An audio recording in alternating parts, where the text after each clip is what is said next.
சிவன், விஷ்ணு, பிரம்மா ஆகிய முப்பெரும் கடவுள்களும் ஒரே லிங்கத்தில் ஒருங்கிணைந்து வீற்றிருக்கும் அரிய தலம் எது தெரியுமா?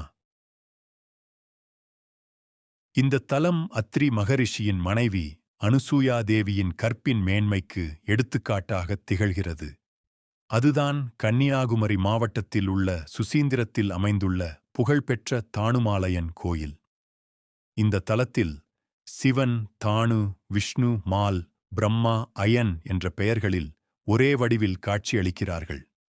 அதனால் இந்த தெய்வம் தாணுமாலயன் என்று அழைக்கப்படுகிறது. இங்கு லிங்கம் 3 பகுதிகளாக அமைந்துள்ளது.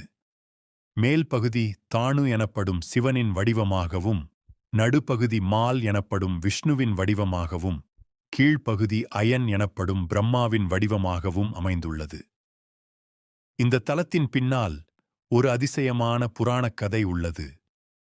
கற்புக்கரசியான அனுசுயா தேவி மும்மூர்த்திகளையும் பச்சிளம் குழந்தைகளாக மாற்றிய சம்பவம்தான் இந்த தலத்தின் முக்கிய வரலாறு. இன்று சுசீந்திரம் என்று அழைக்கப்படும் பகுதியே முன்னொரு காலத்தில் ஞானாரண்யம் என்று அழைக்கப்பட்டது.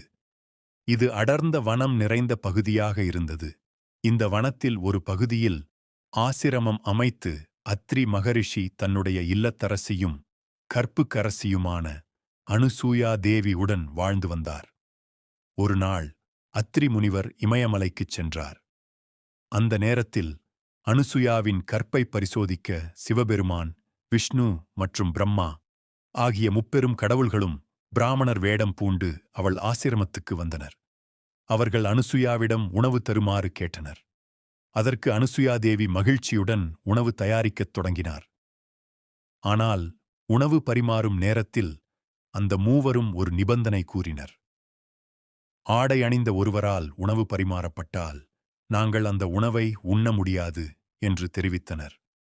இந்த வார்த்தைகளை கேட்ட அனுசுயா தேவி திடுக்கிட்டார். தனது கற்பையும் தர்மத்தையும் காப்பாற்றுவதற்காக தன் கணவர் அத்ரி முனிவரின் திருவடி கழுவிய புனித நீரை அந்த மூவரின் மேல் தெளித்தார். உடனே அந்த மூவரும் பச்சிளம் குழந்தைகளாக மாறினர்.